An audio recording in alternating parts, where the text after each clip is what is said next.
Assalamualaikum warahmatullahi wabarakatuh.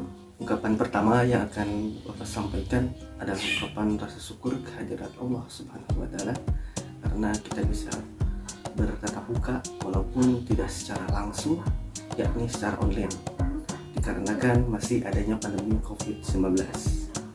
Untuk itu kita doakan saja mudah-mudahan pandemi COVID-19 segera dihilangkan sehingga kita bisa bertatap muka secara biasanya. Dan untuk pertemuan kali ini Bapak akan membahas tentang materi teks laporan hasil observasi.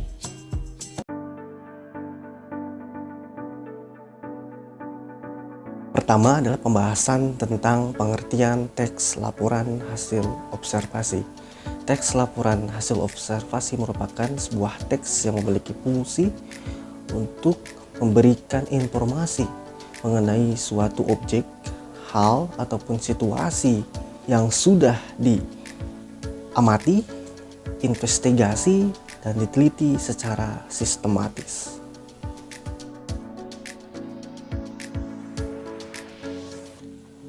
Tujuan dari teks laporan hasil observasi adalah jelas ya, memberikan informasi yang berkaitan tentang objek yang sedang diobservasi.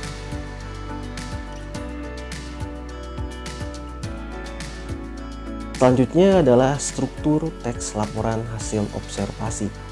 Struktur teks laporan hasil observasi dibagi menjadi 3 bagian. Yang pertama adalah definisi umum, yang kedua adalah deskripsi bagian, dan yang terakhir adalah simpulan. Yang pertama adalah definisi umum. Struktur ini merupakan struktur pertama yang ada dalam teks laporan hasil observasi. Struktur ini terdiri dari informasi tambahan ataupun informasi umum yang ada dalam objek yang sudah diamati ataupun sudah diobservasi. Jadi untuk definisi umum dijelaskan kembali bahwa berisikan tentang informasi secara umum yang biasanya berisikan tentang asal-usul, pengertian atau definisi dari objek yang diamati, atau juga bisa berisikan tentang karakteristik secara garis besar dari objek yang diobservasi, yaitu merupakan bagian struktur dari definisi umum. Nah, yang kedua ada deskripsi bagian. Struktur yang kedua ini, atau disebut juga dengan struktur deskripsi bagian, berisikan tentang ciri fisik ataupun karakteristik secara menyeluruh dari objek yang diamati. Jadi untuk struktur yang kedua, yakni deskripsi bagian, struktur ini menjelaskan tentang ciri fisik, manfaat, makanan, ataupun karakteristik secara menyeluruh dari objek yang sedang diamati. Misalkan kalau kita membuat sebuah teks laporan hasil observasi tentang bunga, otomatis kita bisa menjelaskan bagaimana karakteristik bagian-bagian dari bunga, manfaat dari bunga, ataupun juga kandungan-kandungan dari bunga tersebut. Sehingga deskripsi bagian biasanya strukturnya paling lengkap dibanding struktur teks laporan hasil observasi yang lain. Nah, itu merupakan penjelasan dari struktur yang kedua dari teks laporan hasil observasi, yaitu deskripsi bagian. Dan struktur yang terakhir adalah bagian simpulan. Struktur yang terakhir dari teks laporan hasil observasi merupakan struktur yang berisikan simpulan ataupun ringkasan atau juga rangkuman dari objek yang sedang diobservasi ataupun objek yang sudah diobservasi ataupun juga diamati. Sehingga struktur ini yang ketiga merupakan struktur akhir, biasanya menerangkan kembali ataupun menegaskan kembali dari objek yang sudah diamati sebelumnya. Itu penjelasan dari struktur teks laporan hasil observasi yang dibagi menjadi 3. Yang pertama definisi umum, deskripsi bagian, dan yang terakhir adalah bagian simpulan.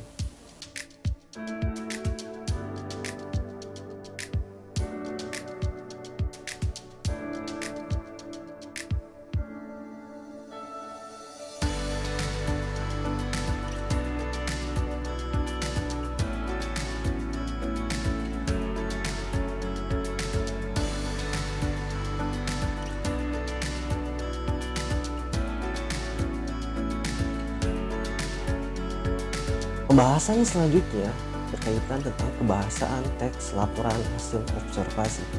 Kebahasan yang pertama adalah menggunakan kata benda.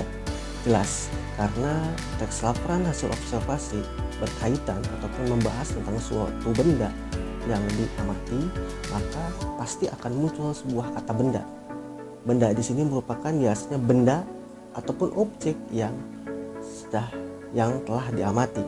Nah, yang kedua adalah kata pengelompokan. Kata pengelompokan biasanya berciri khas seperti terdiri dari, terbagi menjadi, dikelompokkan. Nah, itu merupakan kata pengelompokan. Nah, yang ketiga adalah kata-kata istilah ataupun istilah ilmiah dalam bidang tertentu. Misalkan katakanlah ada kata flantai. Flantai tersebut merupakan sebuah bermakna tumbuhan. Biasanya kata flantai itu masuknya dalam bidang ilmu biologi. Nah, yang selanjutnya adalah verba relasional. Penggunaan verba relasional.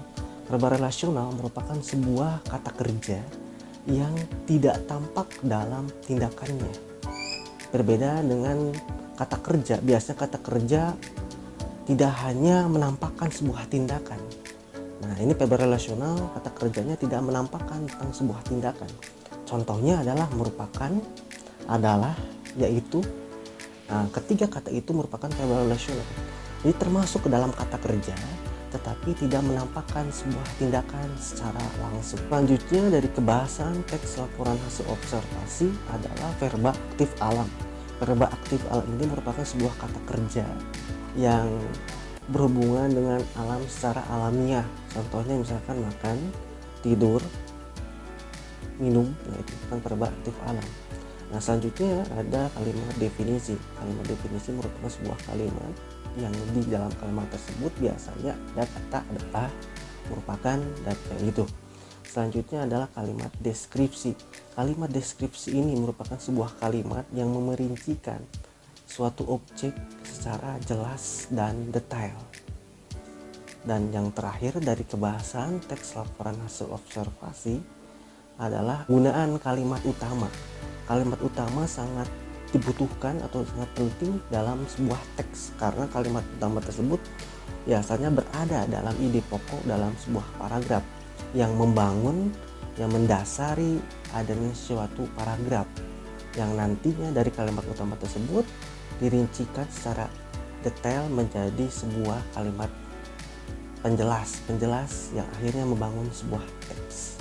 Nah, itu merupakan penjelasan dari kebahasaan teks laporan hasil observasi. Itulah beberapa penjelasan tentang materi teks laporan hasil observasi untuk pertemuan kali ini. Mudah-mudahan dapat bermanfaat buat kalian semuanya. Apabila ada kesalahan, dapat mohonkan maaf. Terima kasih atas perhatiannya. Wabillahi taufiq hidayah. Wassalamualaikum warahmatullahi wabarakatuh.